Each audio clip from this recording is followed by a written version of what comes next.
Hello everyone, welcome to my new blog. आप सभी का स्वागत है मेरे इस नए ब्लॉग में। तो हम रेंटर का लाइफ ना इतना इजी नहीं है, बहुत हार्ड होता है किसी और के घर में रहना, और उनके हिसाब से लगभग हमें उस घर में रहना पड़ता है। तो चलिए आज का ब्लॉग स्टार्ट करते हैं। सुबह का टाइम है, लगभग 8 बज रहा। उठने में मैं लेट हो गई, फ्रेश हुई, फटाफट हस्बैंड चाय बना के लाए, चाय पी। और उतने देर में चाय पी ही रहे थे जब तक मोटर चल गया। तो मैंने हस्बैंड से बोला पानी भर लीजिए, क्योंकि पानी है नहीं। फिर दिन भर फिर ना पानी चलता है पर पता नहीं चल पाता है। इस चक्कर में पानी पीने के लिए बहुत प्रॉब्लम हो जाता है। तो वो पानी भरे, उसके बाद में वो चले गए नहाने। और उनका फ्रिज से मैं मूंग निकाल दी, ड्राई फ्रूट सब निकाल उकल के रख दी। वो नहा के आएंगे, वो अपना खाना वाना खाएंगे।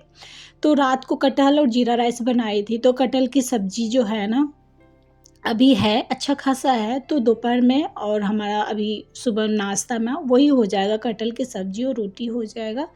और वैसे भी इस तरह का सब्जी बनाती हूँ ग्रेवी वाला, तो मैं हमेशा बोलती हूँ आप लोग से कि मैं एक्स्ट्रा ही बनाती हूँ। तो उनके लिए मैं यहाँ पे 4 रोटी बना के घी लगा दूँगी रोटी में, और नाश्ता को पैक कर दूँगी। रोटी अभी वो नहीं खाएँगे, वैसे वो रोटी खाते हैं जब मर्ज़ी होता है तब, वरना मूँग खा के वो निकल जाते हैं। तो यहाँ पे मैं नाश्ता एक हाथ से पैक कर रही हूँ, एक हाथ से मोबाइल में शूट कर रही हूँ। उसके बाद में ये अपना तैयार होके और ये जा रहे हैं अपना ड्यूटी। श्रेया गई है दादी के यहाँ पे। ये जो ब्लॉग है शुक्रवार का रिकॉर्ड किया हुआ है। वैसे श्रेया जो है ना शनिवार को आ जाएगी। 3 से 4 दिन तक रही है वो। घर बहुत ही सूना सूना हो रखा है उसके बिना, क्योंकि वो भचा भचा करती रहती है।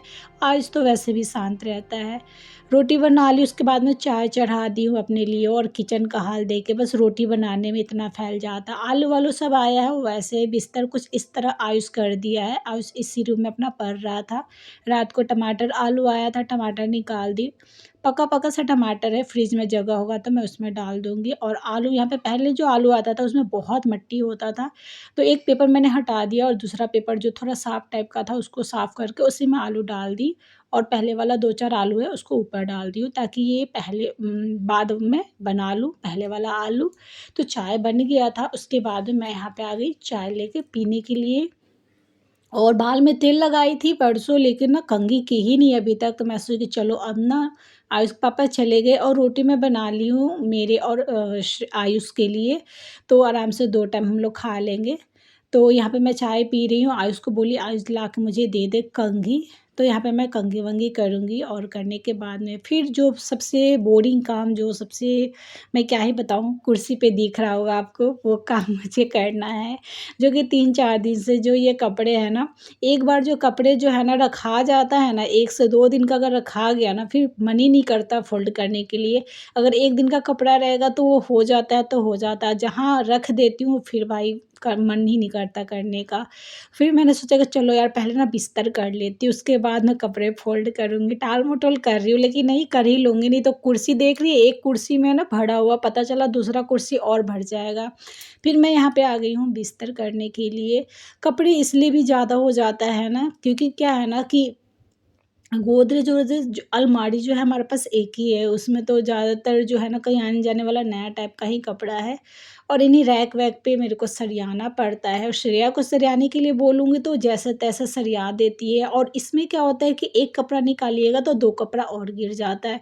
इसीलिए ना मुझे सेट करना पड़ता है, मुझे सरियाना पड़ता है। तो फिलहाल श्रेया तो कुछ भी नहीं करती है, कोई भी ऐसा काम नहीं करती, सिर्फ़ चाय बना के पिलाती है, और हाँ, बिस्तर करती है। वो भी मन-मर्ज़ी, जब मर्ज़ी होता है तब। अभी तो ख़ैर वो है ही नहीं, तो मुझे ही करना है। उस रूम का बिस्तर मैं कर दी, और इस रूम में मैं आ गई हूँ। श्रेया रहे या ना रहे, बिस्तर ख़राब करने के लिए आयुष है। बिस्तर आयुष और उसके पापा बहुत ही, मतलब बिस्तर करके आइएगा, तुरंत ये दोनों मिलके बिस्तर ख़राब कर देते हैं। तो बिस्तर करने से कोई फ़ायदा नहीं। मैं सोचती हूँ कि बिस्तर करने के बाद में, पोछा झाड़ू करने के बाद में, नहाने-धोआने के बाद मैं ना पूरे घर का क्लिप लूँगी। नहा के आती हूँ, जब तक बिस्तर जो है ना देखती हूँ वैसे ही हो गया, एक तकिया उधर, एक तकिया उधर, और बिस्तर इधर समेटा हुआ, उधर समेटा हुआ। तो इसलिए मैं किचन का तो आप लोगों को क्लीन करने के बाद में क्लिप दिखा देती हूँ, लेकिन घर का नहीं दिखाती, क्योंकि आप लोग देखिएगा तो कहिए कि आपने साफ़ किया है या नहीं किया है? क्योंकि इस तरह वो हो जाता है, बेडशीट और सारा फैल जाता है। तो फिर मैं यहाँ पे आ गई कपड़ा फ़ोल्ड करने के लिए, 3-4 साड़ी है उनको भी फ़ोल्ड करना है। और साड़ी में मैं ब्लाउज़ अंदर डाल के फिर मैं फ़ोल्ड करती हूँ। इससे क्या होता है ना, जब साड़ी निकालो उसके साथ ब्लाउज़ आ जाता है। अलग-अलग ब्लाउज़ रखो तो इधर-उधर घुस जाएगा, छोटा-सा तब ब्लाउज़ होता है। पेटीकोट अलग मैं सब लाइन से लगाती हूँ। ये सब डेली यूज़ वाला चीज़ है, डेली यूज़ वाला साड़ी है जो कि मैं साड़ी तो अलमारी में ही रखती हूँ। सूट-वूट ऐसे ही रैक पे रख देती हूँ, क्योंकि साड़ी जो है ना अगर अलमारी पे रखूँगी, गिरेगा, फैल जाएगा तो फिर इसे फ़ोल्ड करने में भी ज़्यादा टाइम लगेगा। इसलिए अलमारी में ही रख देती हूँ। और उसके बाद में सारे कपड़े फ़ोल्ड करके यहाँ पे थैले में सब जो भी है, चारों थैला इन सब में ना डाल दूँगी। और थैला लटकाने का यार बहुत ज़्यादा दिक्कत हो रहा है।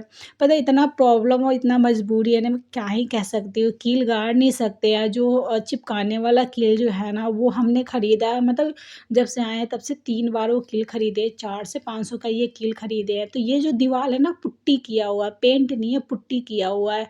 तो क्या होता है ना कि कभी-कभी ज़्यादा वज़न की वज़ह से ना वो गिर जाता है, कील जो है ना निकल के वो जो है ना निकल जाता है वो कील। तो इस चक्कर में लगता है यार कि काश अपना घर होता, आराम से कील करवा लेते। कील गाड़ने का ग्रिल मशीन जो होता है ना वो लाना पड़ेगा, और उसको लाने के लिए हस्बैंड के लिए ना मेरे को घोरपड़िया करना पड़ता है, और वो सीधे बोलते हैं कि जाने दो ना, क्यों दूसरे का घर को बर्बाद कर रहे हो, क्योंकि दूसरे का घर की आ रही है, ये तो ज़रूरी है, बेसिक चीज़ें, 1-2 कील तो चाहिए ही चाहिए। जितने भी थैला-वैला है ना, मैं इधर-उधर खिड़की के जो होता है ना ब्रेकर, उसमें लटकाई रहती हूँ, क्योंकि एक भी कील-वील गाड़ ही नहीं सकते हैं। और कपड़ा जो है ऊपर आयुष के पापा का बेडशीट और जीन्स-विन्स रखती हूँ। नीचे ये सारे मेरे सूट हैं, नाइटी है, और वही हाथ-वाथ पोंछने वाला तौली-वौली, रुमाल-उमाल जो भी है इन्हीं सब पे रखा हुआ है। मैं अपने कपड़े को दुपट्टा से ढक दी हूँ, क्योंकि यहाँ वाले जो खिड़की खोलते हैं ना तो इसमें से बहुत सारा जो है ना धूल आता है। और यहाँ पे शर्ट जो है ना श्रेया का लपक-लपक के टाँग दी हूँ, क्योंकि वैसे तो हर गेट में कपड़ा लटकाने वाला है, लेकिन इतने कपड़े हो जाते हैं ना कि उतना में काम हमारा चलने वाला नहीं है। तो ऊपर मैंने वो कर दिया है कि वो कील गाड़ नहीं सकते। फिर से वही प्रॉब्लम, कील गाड़ नहीं सकता। चिपकाने वाला मेरे घर में चलने वाला नहीं है। मेरे बच्चे बंदर है ना, बाप रे! मच्छरदानी वाला कील तो पूछिए मत। पता नहीं कैसे सोता है सब कि मच्छरदानी का जो कील है ना चिपकाने वाला, इस बार तो इतना मजबूत स्ट्रॉन्ग वाला खरीदा, उसको भी आयुष जो है ना पता ना किस तरह से लदता है मच्छरदानी पे या क्या करता है। तो ख़ैर कपड़ा-वपड़ा फ़ोल्ड कर दिया, जिसकी जहाँ जगह था वहाँ पे रख दिया। बच्चों के दराज में जो है ना रखना था कपड़ा, बेड के दराज में वो लोग का रखा था, वहाँ पे रख दी। वो क्लिप मैं ली नहीं। उसके बाद में आयुष खाना खाया और मैं भी नाश्ता कर ली, 2 रोटी मैं भी खा ली। खाने के बाद में यहाँ पे मैं आ गई हूँ बर्तन धोने के लिए। तो काम लेट स्टार्ट हुआ था, काम ख़त्म भी लेट ही होगा, लेकिन काम तो उतना ही हो जाता है। सारे बर्तन को मैं धो ली हूँ, और रात के 2 थाली थे और कुकर-वुकर, बाकी तो सब बर्तन मैं रात को धो ही ली थी। खाना खाया हुआ बर्तन रह जाता है, क्योंकि लास्ट में खाती हूँ तो वो रह जाता है। सारे बर्तन को यहाँ पे सिंक-विंक को माँज लेते हैं, माँजने के बाद में यहाँ पे जो है ना, ये जो है सबको धो-धो कर रख देते हैं। किचन में थोड़ा-सा ये है कि ऊपर जो है ना एक रैक बना हुआ है, तो उस पे मैं रख देती हूँ सर्फ़ साबुन जो है ना वो ठीक रहता है, और साबुन धो बर्तन धोने वाला जो है ना साबुन रखने के लिए भी वहाँ पे थोड़ा-सा चौड़ा स्पेस है, एरिया है। तो इस किचन में थोड़ा-सा उतना नहीं प्रॉब्लम है। पर वही है कि किचन में भी रैक नहीं है ना, क्योंकि मॉड्यूलर किचन का डिज़ाइन है, बट बना नहीं है।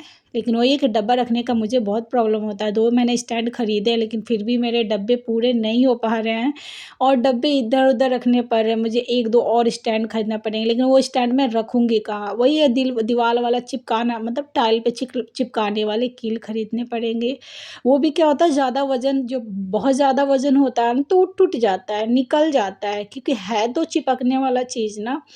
बहुत मजबूरी है, बहुत प्रॉब्लम है, हर जगह, मतलब हर घर में हर जगह कुछ ना कुछ प्रॉब्लम हो ही जाता है। और प्रॉब्लम ये होता है कि अगर हमारा घर है तो हम उस प्रॉब्लम का सॉल्यूशन परमानेंटली ढूँढ सकते हैं, लेकिन हम रेंटर हैं तो हम नहीं कुछ कर सकते, ज़्यादा कुछ दूसरे के घर में हम नहीं कर सकते। जो है उसी में हमें एडजस्ट करके रहना पड़ता है। ये जो खिड़की देख रहे हैं ना, वो खिड़की जो है ना, खिड़की के जो छिटकिली होता है ना, वो लगाइएगा बट लगता ही नहीं है ढंग, मतलब छेद कहीं और किया गया है लकड़ी में। और क्या हुआ ना कि आंधी आया ना, पूरे आंधी में ना रात को आंधी-वांधी आया, गेट खुल गया, खिड़की खुल गया और सारे जो है ना सब गिरा हुआ था, ट्रे से लेके हर सामान नीचे गिरा हुआ था, पूरा बालू-बालू हो रखा था। तो सुबह में पोंछ-वोछ के ही हम लोग चाय-वाय बनाए थे। उसको भी मैं हस्बैंड से बोल रही हूँ कि यार लकड़ी में जो है ना छिटकिली जहाँ लगता है उसको छेद कर दीजिए, वरना रोज़ के रोज़ किचन जो है ना बर्बाद हो जाएगा। तो देखिए कब होता है, तो किचन में खिड़की वाला वो काम करवाना बहुत ज़रूरी है। और फिर उसके बाद में मेरा नया मोप आया है जो पिछले ब्लॉग में आप लोग देखे होंगे। तो किचन-विचन साफ़ करने के बाद में झाड़ू लगा ले झा सॉरी किचन साफ़ करने से पहले आज झाड़ू लगा ली थी, क्योंकि बहुत बालू-बालू आजकल बहुत ज़्यादा हमारे यहाँ पे आंधी-तूफ़ान आ रहा है। पता नहीं आप लोग के यहाँ पे कैसा मौसम है मुझे तो नहीं पता, लेकिन मेरे यहाँ पे बहुत बेकार मौसम है यार। घर की तो हालत पूरा ही ख़राब हो जा रहा है और सबसे ऊपर मेरा फ्लोर है। बहुत सारे खिड़की दरवाजे हैं तो फ़ायदे भी हैं, नुकसान भी है। फ़ायदा ये है कि शाम को खिड़की खोल दीजिए, इतना ठंडा-ठंडा हवा आता है, और नुकसान ये है कि धूल इतना भर जाता है ना कि रोज़ उतनी धूल, उतनी मिट्टी हो जाती है। ख़ैर झाड़ू-पोछा लगा ली हूँ, बहुत रिलैक्स हो गया। ये मोप मेरे को बहुत ज़्यादा हेल्पफुल कर रहा है और बहुत आसान कर दिया है पोछा लगाने में, बहुत ज़्यादा कंफर्टेबल कर दिया है। पोछा-वोछा लगाने के बाद में यहाँ पे मैं कुर्सी-वुर्सी जो है ना यहाँ पे लगा देती हूँ, और उसके बाद में बस अब मैं जा रही हूँ नहाने के लिए। खाना-वाना तो अभी खाने का मन नहीं कर रहा, खाऊँगी बाद में खाऊँगी, 4-5 बजे खाऊँगी। और टाइम मेरे ख़्याल से 1:30 बज गए होंगे, तो चलिए चलते हैं नहाने। आज का ब्लॉग कैसा लगा ज़रूर बताइएगा। मिलते हैं अगले न्यू ब्लॉग के साथ। अच्छा लगा हो तो लाइक कीजिए।